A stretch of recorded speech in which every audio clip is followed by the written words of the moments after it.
वो 10 पॉइंट को हम लोग हाईलाइट कर रहे हैं। ये चुनावी घोषणा पत्र है। 10 पार्टियों को आप समन्वय बनाए, चुनौती तो बहुत बड़ा होगा।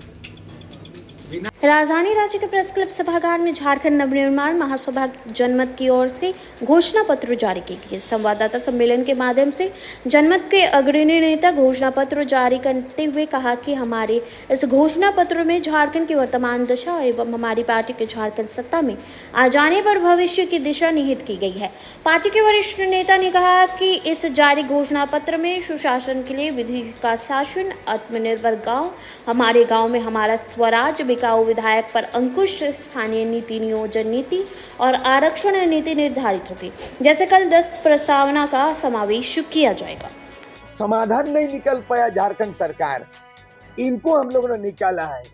सबसे बड़ी बात है कि हाईलाइट में हम बनना चाहते हैं, झारखंड की दशा और दिशा पे हम लोगों ने वर्णन किया, वर्तमान झारखंड की दशा क्या है और 2024 के बाद दिशा क्या होगा, हमारा विजन क्या है, ये मेंशन किया गया है।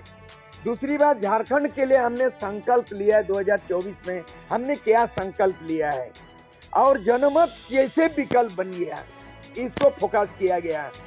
पहले तो जनमत विकल्प कैसे बना, क्योंकि यहाँ पर 24 वर्षों के अंतराल में 13वां मुख्यमंत्री देख चुके हैं और इन 24 वर्षों के अंतराल में झारखंड में 5 बार विधानसभा चुनाव संपन्न हुई है और तो और 3 बार राज्य में राष्ट्रपति शासन भी लागू हो चुका है। तो 13वां मुख्यमंत्री, आज मुख्यमंत्रियों का इतना ज्यादा हो गया कि भारतीय जनता पार्टी में तो इतने भरमार मुख्यमंत्री हो गया, इन 24 वर्षों के अंदर में उन्होंने 5 मुख्यमंत्री को आपने झोले में इकट्ठा कर लिया है। पहला है बाबूलाल मरांडी, दूसरा है अर्जुन मुंडा, तीसरा है रघुवर दास, चौथा है चंपाई सोरेन, अब 5वां है बहुत बड़ा घोटाला 4,500 करोड़, कम नहीं है, निर्दलीय मुख्यमंत्री। पहला रिकॉर्ड, वर्ल्ड रिकॉर्ड है, निर्दलीय मुख्यमंत्री वर्ल्ड में सेकंड टाइम हुआ है भारत के राजनीतिक इतिहास में। तो मतलब वो मुख्यमंत्रियों को इकट्ठा कर रहा है। और दूसरा तरफ जो है ना, बाप बेटा मिलके 3 बार मुख्य, ये भी कम नहीं है इतिहास। साला एक ही घर में बेटा, बहू, बाप, बेटा, साला क्या कर दिए 24 साल में। तो इसका विकल्प बना है, ये साधारण विकल्प नहीं है कि चलो भाई 4-5 पार्टी एक हो गया, चुनाव लड़ लिया और इक्का दुक्का लीग लेंगे, सौदाबाजी कर। नहीं, टोटल हम लोगों ने जयप्रकाश नारायण जेपी आंदोलन से प्रेरणा लिया। 74 में जेपी आंदोलन, 77 में सत्ता परिवर्तन, इसी नजरिया से जनमत को, झारखंड की ये महागठबंधन को देखा जाना चाहिए। जयप्रकाश नारायण इंदिरा गांधी हिटलर सही था, राजतंत्र था। 1975 में इमरजेंसी लागू किया, अच्छे नेताओं को जेल में घुसाड़ा, उससे कम नहीं झारखंड में तानाशाही राज, लोकतंत्र खत्म, राजतंत्र बहाल है, गुंडागर्दी है, लूट के खत्म किया, खजाना को खाली कर दिया है। ऐसे परिस्थिति में तीसरा विकल्प बनाना और समन्वय स्थापित करना बहुत बड़ी कठिन चुनौतियां हैं और हम लोगों ने ये जनमत नाम रखा।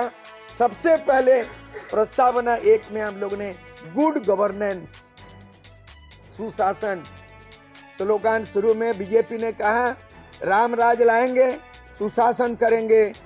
सबसे ज्यादा 24 साल में 17 साल तक बीजेपी को शासन का बागडोर मिला। इसका मिसाल है बाबूलाल मरांडी 2.5 साल, अर्जुन मुंडा 3 बार चीफ मिनिस्टर, सबसे ज्यादा कार्यकाल अर्जुन मुंडा को मिला 3 बार की जगह में। और तो और रघुवर दास 5 साल पूरा, लेकिन 5 साल में ब्लंडर मिस्टेक 2 किया। एक 1985 को आधार वर्ष मानते हुए आदिवासी मूलवासी को उपेक्षा किया और 1985 को स्थानीय नीति बना दिया। ये पहला ब्लंडर मिस्टेक था रघुवर दास का।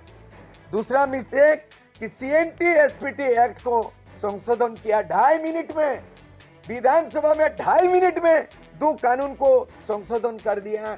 वो शायद देखा नहीं कि सीएनटी और एसपीटी एक्ट संविधान के 9 शेड्यूल में इंक्लूडेड है।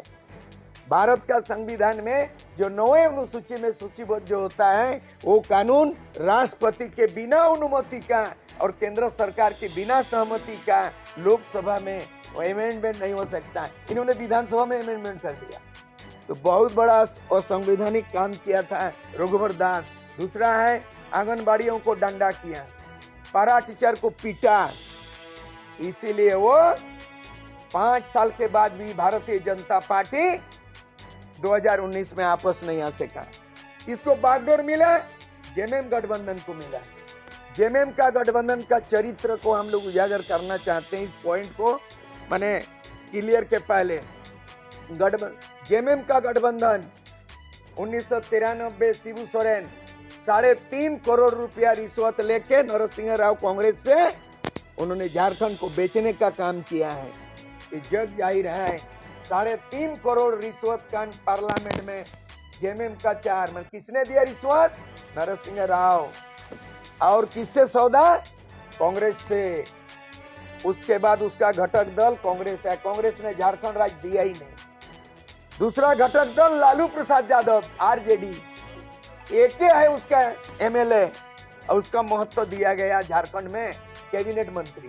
और लालू यादव 950 करोड़ चारा घोटाला और 5 बार सजा हुआ, 5-5 साल 25 साल का सजा याफ्ता ये जेएमएम गठबंधन का घटक दल है, सोच लीजिए। और खुद झारखंड मुक्ति मोर्चा वर्तमान में मुख्यमंत्री जेल गया हुआ, बरी नहीं हुआ, बेल हुआ, ट्रायल चलेगा। तो करीब अनुमानित हम लोगों का आंकड़ा है, वो प्रमाण भी देंगे, हम लोग खोज रहे हैं चुनाव के पहले तक लगभग 1 लाख करोड़ रुपया का घोटाला हेमंत सोरेन के राज में हुआ है। और अभी क्या कर रहा है? 1-1 हजार रुपया जो दे रहा महिलाओं को 18 साल से, क्या ये किसी बाप का प्रॉपर्टी है क्या? खजाना खाली हो चुका है। करीबन 5,000 करोड़ रुपया बांटेंगे इस महीना के अंदर में। तो 5,000 करोड़ रुपया बांटेंगे। आपका वादा किया हुआ झारखंड मुक्ति मोर्चा का कि 5 लाख नौकरी देने वाले थे, नहीं दिया। 25 करोड़ का सरकारी टेंडर बेरोजगार स्थानीय लोगों को देना था, कोई टेंडर नहीं दिया। आपने कुछ को टेंडर दिया, जग जाहिर है। और आज आपका जेपीएससी एग्जाम का हाल